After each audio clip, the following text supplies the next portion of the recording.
Assalamualaikum warahmatullahi wabarakatuh.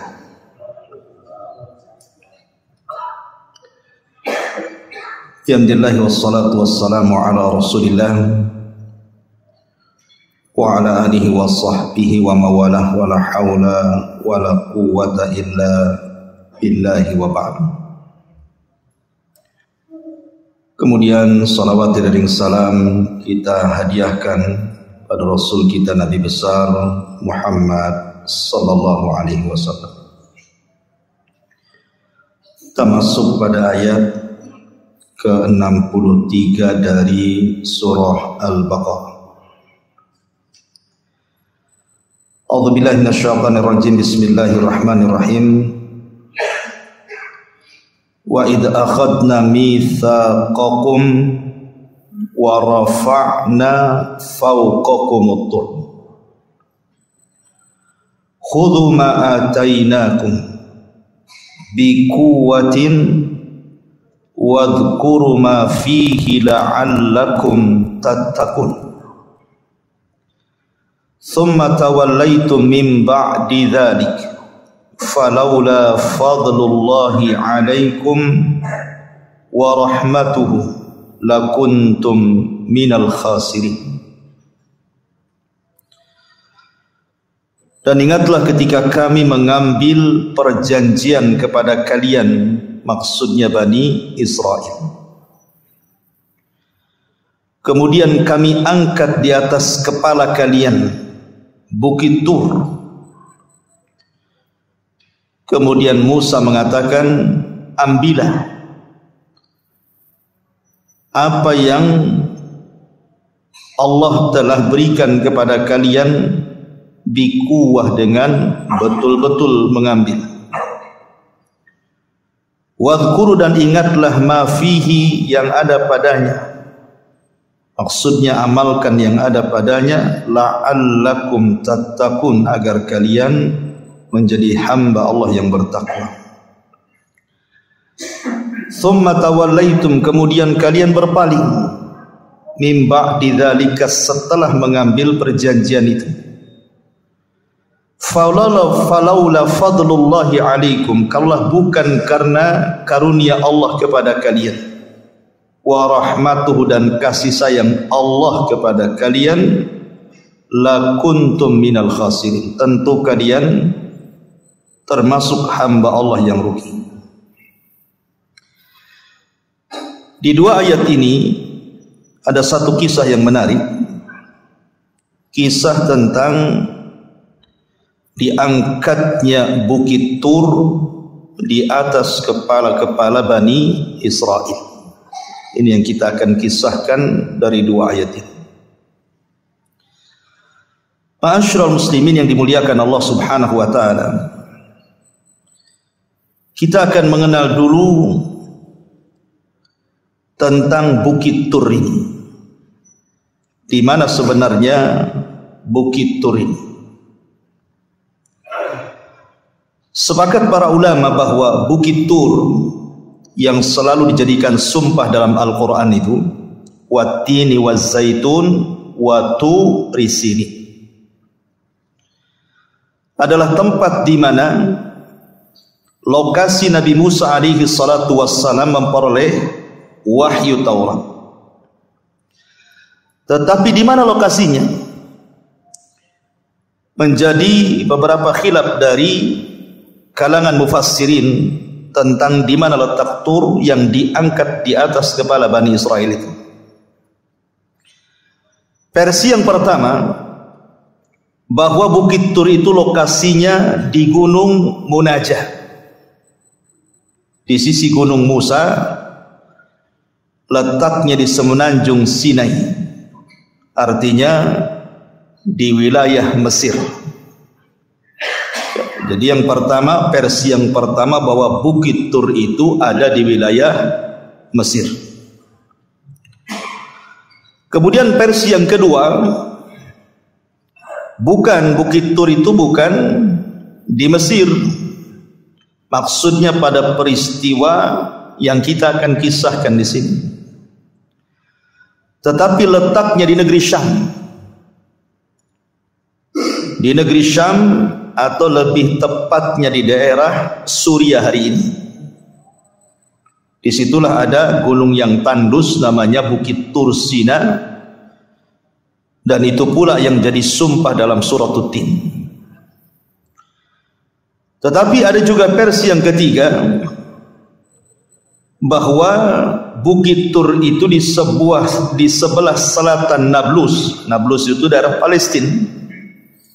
Disitulah tempat Bukit Tur yang ada pada kisah yang ingin kita kisahkan di malam hari ini. Jadi ada 3 versi. Ada yang mengatakan Bukit Tur itu di mana? Di Mesir. Yang kedua di Syam, Suriah, dan yang ketiga di Palestina. Taib. Bagaimana kisahnya? Kenapa sampai Bukit Tur itu diangkat ke atas kepala Bani Israel dan hendak dibantingkan di kepala mereka? Sebelum saya kisahkan penyebabnya, saya ingin urut sedikit. Gak masalah kita murojaah, supaya makin mungkin antum ketika menceritakan kisah Bani Israel ini. Ma'asyiral muslimin yang dimuliakan Allah Subhanahu wa taala. Ketika Nabi Musa alaihi salatu wassalam berpamitan kepada Bani Israel dan hendak mengambil undang-undang Taurat selama 30 hari. Awalnya 30 hari, tapi jadi menjadi 40 hari nanti. Lah ketika itu Musa alaihi salatu wassalam diperintah untuk berpuasa selama 30 hari.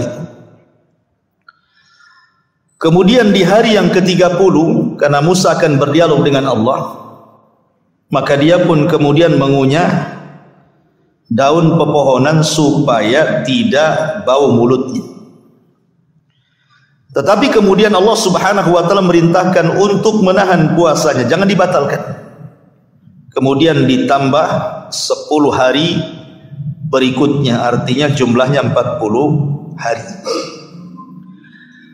Lah kita tahu bahwa ketika kepergian Musa, Bani Israel ini dititipkan kepada Harun, abangnya, juga sekali dia juga seorang nabi. Kemudian Musa pun meminta kepada Harun untuk menjaga akidah Bani Israel, karena Bani Israel ini masih terpaut akidah mereka dengan akidahnya orang-orang Mesir, menyembah berhala patung anak sapi. Maka Musa betul-betul menitipkan kepada Harun. Masalahnya Harun itu kan orang yang lembut, tidak sekeras Nabi Musa.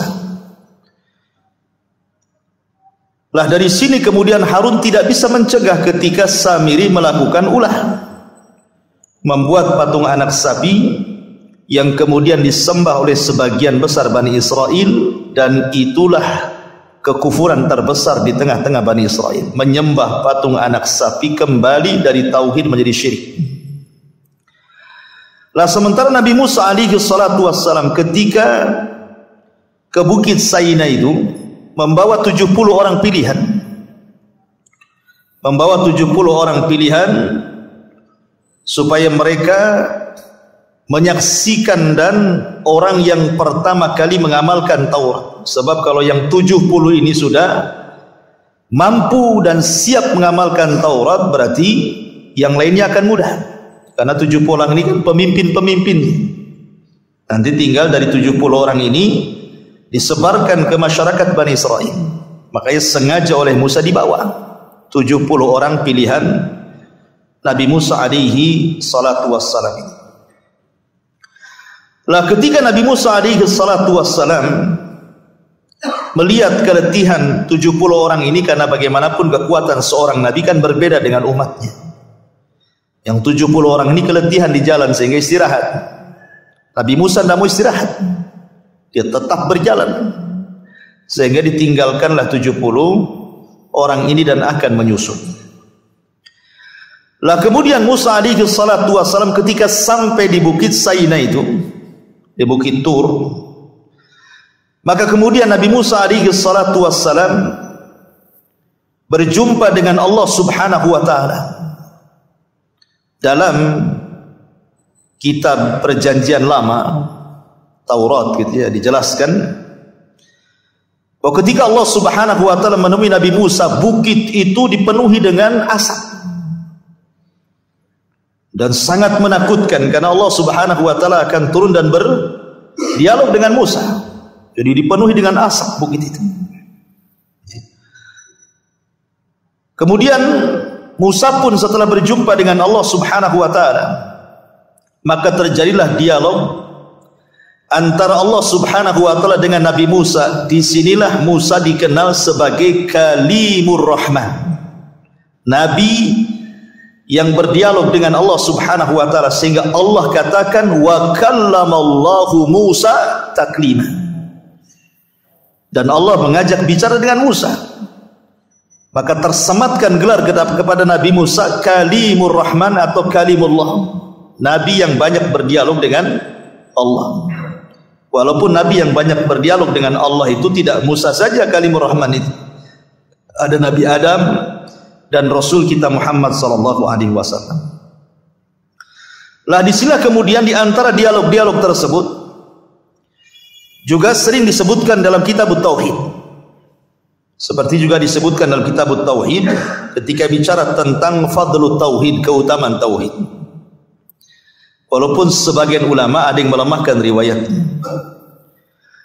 Jadi Nabi Musa alaihi salatu wasallam berdialog dengan Allah. Salah satu dialognya, ya Rabb, alimni syai'an adzukuruka bihi wa ad'uka bihi. Ya Rabb, ajarkan kepadaku sesuatu, satu kalimat yang bisa aku jadikan untuk mengingatmu dan aku jadikan untuk berdoa kepadamu.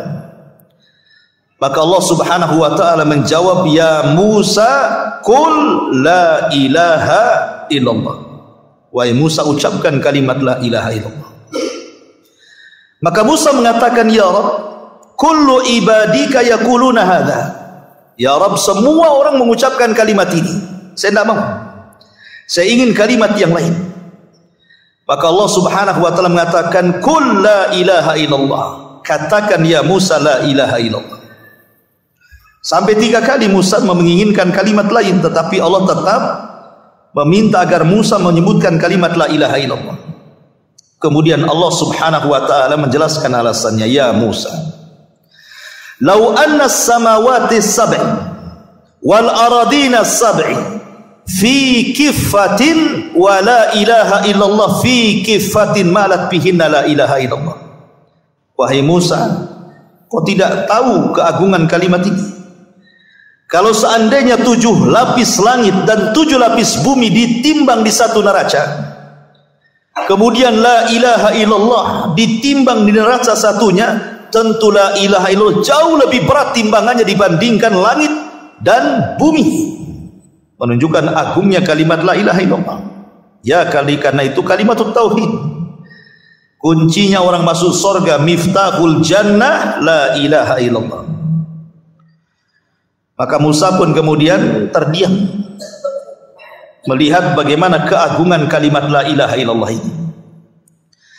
Kemudian Musa bertanya lagi kepada Allah Subhanahu wa taala, ya Rabb, ayu ibadika atqa? Ya Rabb, kira-kira hambamu yang paling bertakwa itu siapa? Maka Allah Subhanahu wa taala kemudian mengatakan, alladzi yadhkur wa la yansa. Orang yang selalu ingat kepadaku dan tidak pernah lupa. Itulah orang yang bertakwa. Kemudian Musa bertanya lagi, fa ayyu ibadika ahda? Siapa di antara kamu yang hamba kamu ya Rabb yang paling berpetunjuk? Maka Allah menjawab, alladzi yattabi'ul huda, ya orang yang mengikuti petunjuk. Kemudian bertanya lagi, ayyu ibadika ahkam? Siapa dari hambamu ya Rabb yang paling bijak? Maka Allah Subhanahu wa taala mengatakan, alladzi yahkum linnas kama yahkum li nafsi. Orang yang berhukum kepada manusia sebagaimana dia berhukum kepada dirinya sendiri. Kemudian Musa bertanya lagi, fa ayyu ibadika a'lam? Siapa di antara hambamu yang paling alim? Maka Allah mengatakan, alimun la yashba minal ilm. Seorang alim tetapi tidak kenyang untuk talabul ilmi. Walaupun dia sudah alim, tetap dia belajar. Kemudian bertanya lagi, fa ayyu ibadika a'az? Ya Rabb, lalu siapa dari hambamu yang paling mulia? Maka Allah mengatakan, alladzi idza qaddar ghafar. Orang yang kalau ditakdirkan berbuat dosa langsung dia bertobat. Kemudian Musa bertanya lagi, fa ayyu ibadika aghna? Siapa di antara hambamu yang paling kaya? Maka Allah mengatakan, alladzi yardha bima yu'ta. Orang yang ridha dengan apapun yang diberikan Allah kepadanya. Kemudian yang terakhir, fa ayyu ibadika afqar. Lalu siapa yang paling miskin di antara hambamu ya Allah? Maka Allah mengatakan, sahibu mangkus. Orang yang selalu kurang, kurang dan kurang. Nah, itulah orang miskin. Walaupun kaya masih kurang, miskin dia. Ya kan? Kemudian banyak kisah-kisah dialog Nabi Musa alaihi salatu wassalam dengan Allah subhanahu wa ta'ala, ya, karena dia adalah kalimur rahman.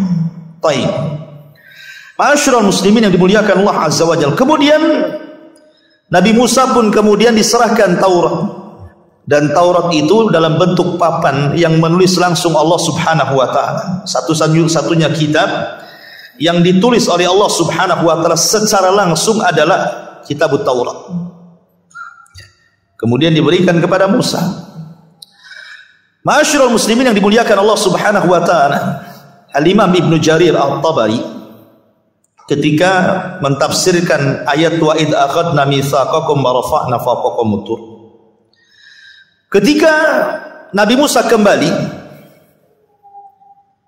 dan sudah mendapatkan alwah papan Taurat itu, maka Musa alaihi salatu wasallam berkata kepada Bani Israel, inna hadhihi alwah fiha kitabullah wa amrahu alladhi amarakum bihi.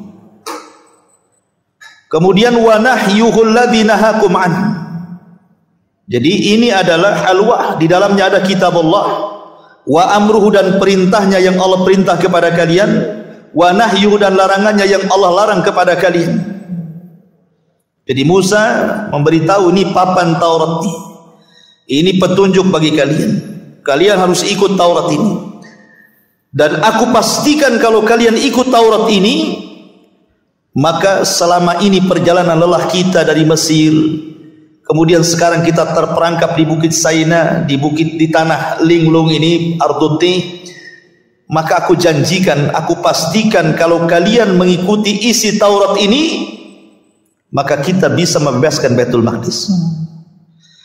Kemudian Nabi Musa alaihi salatu wassalam menyebutkan janji-janjinya kalau betul-betul Bani Israel itu mau memegang Taurat, maka mereka akan diberikan apapun keinginan mereka dari urusan dunia, sebagaimana disebutkan di dalam surah Al-Maidah ayat 65-66, di mana Allah Subhanahu wa taala mengatakan, walau anna ahlal kitabi amanu wattaqau lakafarna anhum sayyi'atihim wala adkhalnahum jannatin na'im walau annahum aqamut tawrata wal injila wa ma unzila ilaihi min rabbihim la akalu min fawqihim wa min tahti arjulihim minhum ummatun muqtasidatun wa katsirun minhum sa'a ma ya'malun.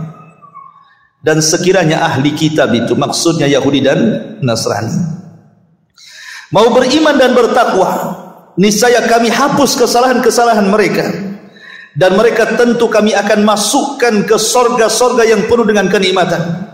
Dan sekiranya mereka sungguh-sungguh menjalankan hukum Taurat dan juga Injil dan juga Al-Quran tentunya yang diturunkan kepada mereka dari Tuhannya, niscaya mereka akan mendapatkan makanan dari atas mereka dan dari bawah kaki mereka. Artinya betul-betul kalau mereka mau berpegang dengan Taurat ini, maka apapun yang mereka hajatkan dipenuhi Allah.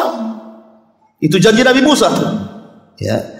Kemudian dalam ayat yang lain, dalam surah Al-Maidah ayat 12-nya, Allah mengatakan, walaqad akhadallahu mitsaqa bani Israil wa ba'atsna minhumul ithnai asyara naqiba wa qala Allah inni ma'akum la in aqamtumus salata wa ataitumuz zakata wa amantum birusuli wa azzartumuhum wa aqradtumullaha qardan hasanan la ukaffiranna ankum sayyi'atikum wa la udkhilannakum jannatin tajri min tahtiha al-anhar faman kafara ba'da dzalika minkum faqad dhalla sawa'as sabil.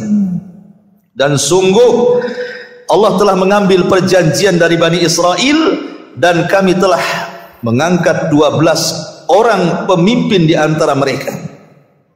Dan Allah berfirman, aku bersama kalian.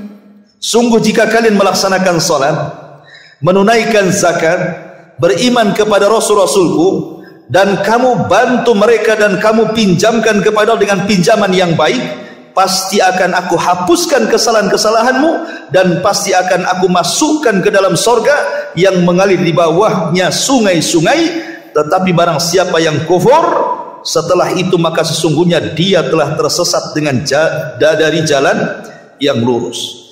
Artinya singkat cerita, Musa memberikan alasan kepada Bani Israel dengan iming-iming, kalau kalian memegang Taurat ini, saya pastikan kita akan bisa merebut Baitul Maqdis. Saya pastikan kalian akan diberikan nikmat yang banyak, diberikan nikmat dunia macam-macam. Artinya janji seorang nabi itu bukan main-main, bukan jurkam seorang nabi itu. Ya, lain kalau janji-janji anggota dewan ya, sebelum dipilih macam-macam tuh janji, ya kan? Janji seorang nabi beda, ya. Janji seorang nabi itu dari Allah langsung, artinya bukan main-main. Subhanallah ikhwan, Bani Israel kan sudah enak tuh, akan mendapatkan macam-macam dari dunia dan akhirat, dihapuskan dosanya, dunia dapat, macam-macam dapat. Tiba-tiba mereka mengatakan kepada Nabi Musa alaihi salatu wassalam, ketika Nabi Musa alaihi salatu wassalam menampakkan Taurat, papan Taurat itu, apa kata Bani Israel? Kalau gitu lihatkan Taurat itu kepada kami, biar kami baca dulu. Kalau seandainya hukum-hukumnya mudah, kami siap. Kalau seandainya hukum-hukumnya sulit, mikir-mikir. Itulah Bani Israel.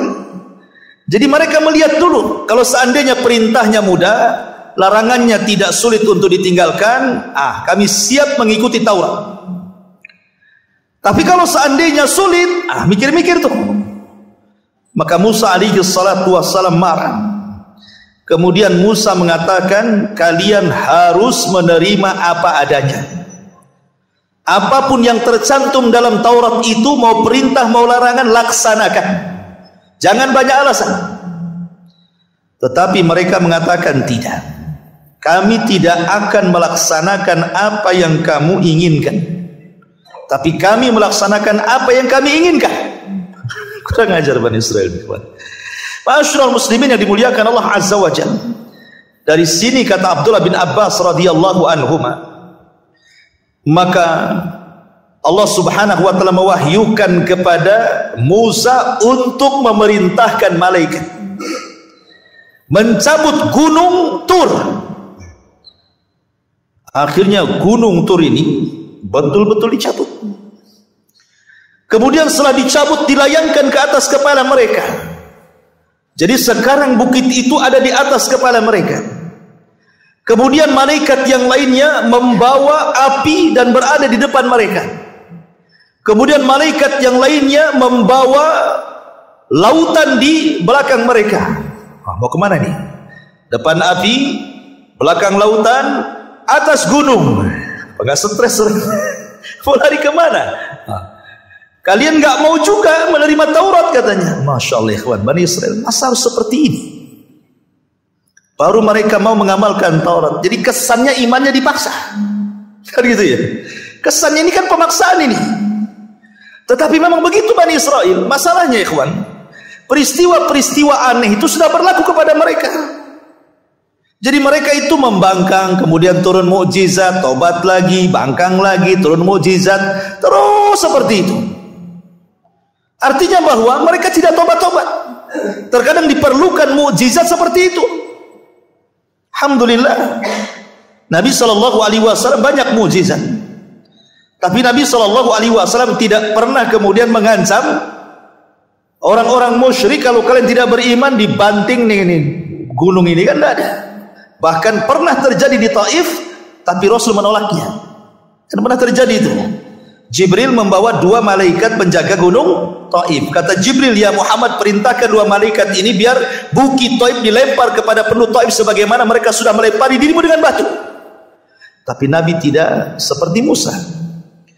Nabi SAW justru mengatakan, Allahumma hdi biqaumin fa innahum la ya'lamun. Jangan, mereka umat yang tidak tahu bahwa aku seorang nabi, maafkan saja. Saya hanya berharap dari turunan mereka ada yang beriman kepada Allah. Biarkan bapak-bapaknya degil kufur, gak apa-apa, nanti anak-anaknya saja. Ya kan? Artinya Nabi SAW masih punya optimis kepada turunannya. Tapi Bani Israel kan berbeda. Memang betul-betul harus diangkat di atas kepala mereka itu bukit Tur, karena mereka umat yang degil, umat yang keras kepala. Panjang sejarah seperti itu orang-orang Yahudi itu. Makanya bukit Tur di atas kepala mereka, di depannya api, di belakang air. Baru setelah kemudian Nabi Musa alaihi salatu wasallam mengatakan, khudhu ma atainakum biquwwah. Kalian masih degil juga, masih nawar-nawar juga dengan Taurat. Ambil sekarang Taurat itu dengan sungguh-sungguh. Akhirnya ketika mereka melihat di atas kepala mereka ada bukit, kharru sujjadan, mereka pun langsung sujud. Sujudnya cuman ke pipi kiri, karena pipi kanannya langsung mendongak ke langit, takut gunungnya jatuh. Jadi sujudnya bukan kayak sujud antum kan lengkap gitu ya, pipinya betul-betul ngarah ke bumi. Ini enggak, pipinya segini, nah sujudnya gini. Jadi yang nempel pipinya saja sambil semua naik ke langit batang. Rupanya sujud seperti ini berlaku sampai hari ini. Orang-orang Yahudi kalau sujud itu ke pipi kiri. Alasan mereka karena para pendahulu mereka Bani Israel ketika sujud itu tanda diangkatnya adab. Ya kan? Tanda diangkatnya adab. Makanya Bani Israel itu orang-orang Yahudi hari ini, mereka kalau membaca Quran pasti gede-gede gitu. Ya. Kalau mereka membaca Taurat, Quran, baca Taurat, lihat orang-orang Yahudi yang di Israel itu, lihat di YouTube lah. Kalau baca Taurat itu gede-gede dia. Ya. Sambil menempelkan pipinya ke tembok ratapan itu. Yang digede-gede gitu. Makanya dulu ada ulama Andalus bercerita, ketika dia berada di maktabah, ada seorang tulabul ilmi yang membaca Quran gede-gede gitu. Berhenti, kamu tasyabuh dengan orang Yahudi gitu. Ma'asyiral muslimin yang dimuliakan Allah Azza wa Jalla. Intinya bahwa ketika kemudian mereka betul-betul melihat gunung diangkat oleh malaikat sebagaimana dijelaskan oleh Atha dari Ibn Abbas radhiyallahu anhuma, rafa'allahu fawqa ru'usihimut tur wa ba'atha naran min qibali wujuhihim wa atahumul bahrul malij min khalfihim. Ketika Allah angkat di atas kepala mereka bukit Tur, dan Allah utus api di depan wajahnya, dan Allah utus lautan yang sangat-sangat sangat-sangat asin min khalfihim, di belakang mereka. Kemudian mereka pun langsung tersungkur sujud. Dari sini Allah Subhanahu wa taala terangkan pengangkatan bukit Tur itu sebagaimana Allah sebutkan dalam surah Al-A'raf, wa idna taqnal jabala fawqahum ka'annahum dhullah wa dhannu annahu waqi'um bihim. Dan ingatlah ketika kami mengangkat gunung ke atas kepala mereka, seakan-akan gunung itu naungan awan, dan mereka yakin bahwa gunung itu akan jatuh menimpa mereka. Maka Allah berfirman, khudhu ma atainakum biquwwah wadhkuru ma fihi la'allakum tattaqun. Peganglah dengan teguh apa yang telah kami berikan kepadamu, serta ingatlah selalu, amalkanlah apa yang tersebut dalam Taurat tersebut agar kalian menjadi hamba Allah yang bertakwa. Artinya betul-betul diangkat di atas kepala Bani Israel. Tiba-tiba mereka sujud. Kemudian mereka mengatakan sami'na wa ata'na. Padahal awalnya mereka mengatakan sami'na wa asaina. Ya kan? Bani Israel mengatakan samina wa asaina. Lihat ketika Allah Subhanahu wa taala berfirman, wa idz akhadna mitsaqakum wa rafa'na fawqakum tur, dan ketika kami ambil perjanjian bersama kalian, kemudian kami angkat di atas kepala mereka bukit Tur, khudhu ma atainakum, ambillah apa yang telah kami berikan kepada kalian dari Taurat ini bikuat dengan sungguh-sungguh, wasma'u, dan dengarkan. Lihat jawaban mereka. Quran menjelaskan, qalu sami'na wa asaina. Ya, kami dengar wahai Musa, tapi kami maksiat. Itu pada awalnya, bukit belum di atas kepala. Mereka mengatakan sami'na wa asaina itu. Tapi ketika bukit sudah di atas kepala, coba bilang sami'na wa asaina. Kan itu. Nah, dari situ mereka ganti sami'na wa ata'na. Baru mereka tegap mengatakan sami'na wa ata'na. Ya, kami taat, kami dengar, kami taat. Akhirnya bukit itu dikembalikan ke tempatnya, api pun dikembalikan ke tempatnya, lautan pun dikembalikan ke tempatnya. Akhirnya mereka pun aman. Ya. Ini satu versi, satu kisah seperti itu. Kisah yang kedua, bahwa diangkatnya bukit Tur ini adalah bukan kepada umumnya Bani Israel yang ada di Ardutih, tetapi kepada orang-orang yang bersama Nabi Musa. Ya, orang-orang yang bersama Nabi Musa, maksudnya orang-orang pilihan yang diajak oleh Nabi Musa untuk berjumpa dengan Allah, untuk mengambil papan Taurat itu ya. Jadi ketika Nabi Musa alaihi salatu wassalam sampai di Bukit Saina, kemudian datanglah orang-orang pilihan itu setelah Nabi Musa alaihi salatu wassalam membawa papan Taurat. Kemudian Nabi Musa memperlihatkan kepada mereka, kepada orang-orang pilihan ini yang ikut bersama Nabi Musa ini, yang 70 orang pilihan ini. Tiba-tiba mereka mengatakan, tidak, saya tidak mau menerima apa yang ada pada tangan Taurat yang ada pada tanganmu itu Musa. Tetapi kami ingin melihat secara langsung, mendengar secara langsung dari Tuhanmu. Sekarang perlihatkan dulu Tuhan. Kami tidak akan beriman dengan Taurat itu sampai kau perlihatkan kepada kami Tuhanmu. Sehingga mereka mengatakan, lan nu'mina laka hatta narallaha jahra. Kami tidak akan beriman kepada papan Taurat itu sampai kami melihat Allah, katanya. Apa yang terjadi? Fa akhadatkumus sa'iqah. Datang halilintar menyambar 70 orang itu, mati semua. Setelah mati Allah hidupkan kembali. Setelah Allah hidupkan kembali, Musa mengatakan, sekarang kau sudah dimatikan oleh Allah, sekarang Allah hidupkan ini, ada kesempatan, sekarang ambil Taurat. Gak mau juga. Mereka mengatakan, tidak. Kalau engkau matikan semua Bani Israel, bukan hanya kami saja kemudian dihidupkan, kami baru mau, katanya. Bani Israel memang degil. Otak batu, katanya. Akhirnya kemudian, karena mereka tidak mau juga mengambil Taurat, dari situlah Nabi Musa alaihi salatu wassalam memerintahkan malaikat untuk mengangkat bukit Tur di atas kepala mereka. Mau ambil Taurat atau mau bukit itu mengenai kepala-kepala kalian. Baru setelah itulah akhirnya kemudian mereka pun bertobat, sujud, tapi sujudnya tadi hanya pipi kiri saja, pipi kanannya sambil nengok bukit karena takut ditimpa bukit. Seperti itulah kisah tentang bukit Tur di atas kepala Bani Israel. Maka Allah Subhanahu wa taala mengatakan, summa tawallaitum min ba'di dzalik. Subhanallah. Nabi Bani Israel ini, mereka hanya beriman sesaat kepada Taurat. Karena Allah mengatakan summa tawallaitum, kemudian kalian berpaling lagi min ba'di dzalik, setelah peristiwa itu. Ya.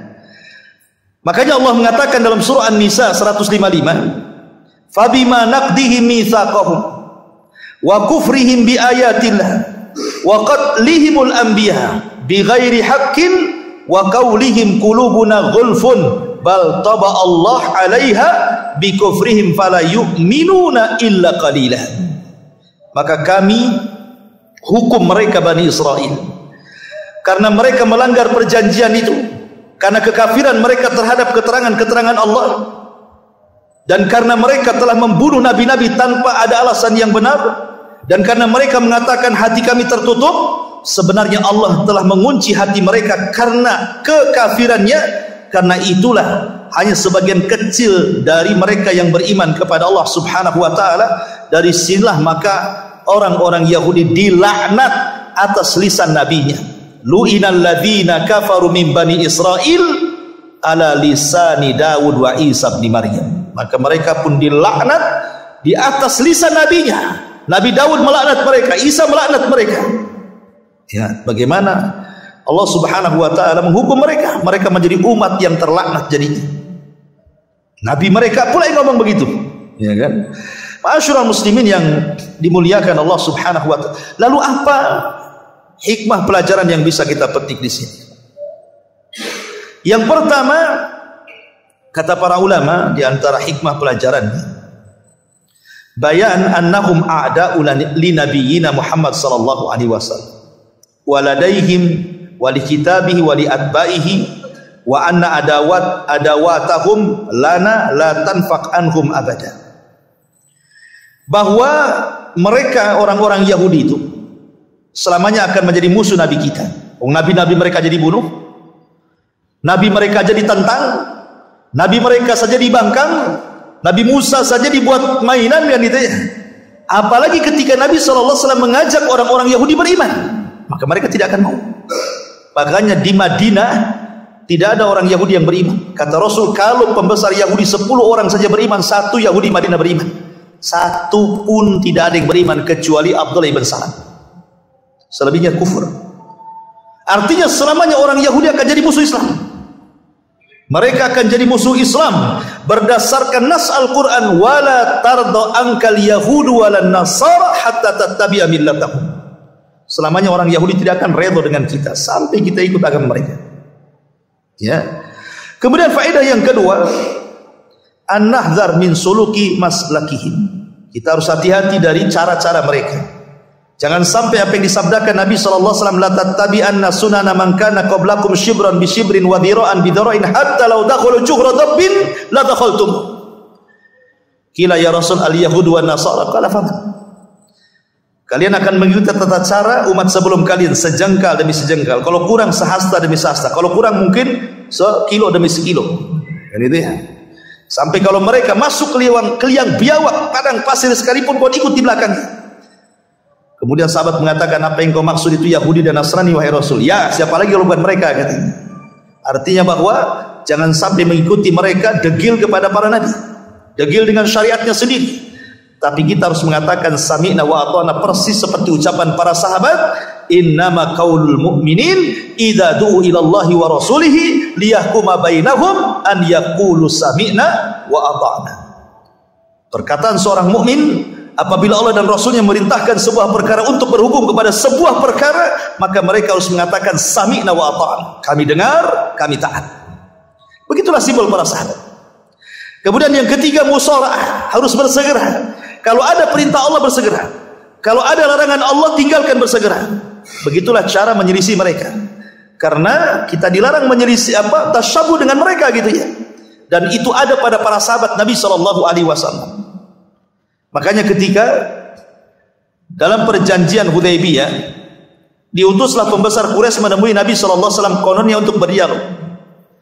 Kemudian selepas itu pulang kembali memberitahu pembesar-pembesar Quraisy bagaimana kondisi para sahabat, mengagungkan Nabi SAW sampai dia mengatakan, demi Allah aku melihat dengan kedua mataku. Aku ini pernah berjalan ke Kisra, aku pernah berjalan ke Kaisar, aku pernah berjalan ke Najasyi, artinya aku pernah ke Persia, aku pernah ke Romawi, aku pernah ke Ethiopia.